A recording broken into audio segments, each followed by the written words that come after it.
حتی اگر یه تکنیسین با تجربه هستی، این ویدیو چند تا نکته مهم برات داره. بریم ببینیم. مونتاژ اولیه بیرون از چاه روی یک سطح صاف انجام میشه. برای این کار ابتدا زیر ریل رو روی سطح قرار میدیم. سپس پیچ ها رو به این صورت داخل شکاف موجود در زیر ریل سر میدیم و بعد روی آهن زیر ریلی پیچ میکنیم.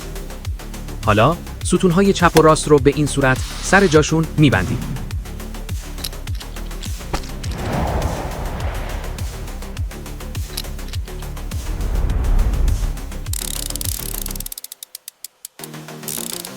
بعد از نصب ستون‌ها، هد پنل رو سر جاش میذاریم. حالا با 2 عدد براکت هد پنل رو به ستون‌ها پیچ میکنیم. در اینجا فرم براکت سمت چپ با سمت راست کمی متفاوته و باید در سمت درست استفاده بشه. حتما حفره روی براکت رو با حفره روی هد پنل میزون کنید و بعد پیچ کنید. سپس نگهدارنده های زیر درب و بالا درب رو به این صورت میبندیم.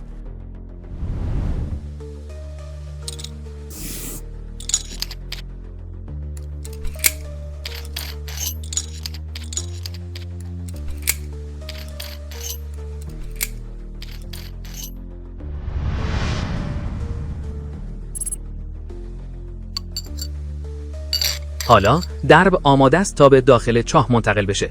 برای دریافت ادامه ویدیو عدد 3 رو کامنت کنید.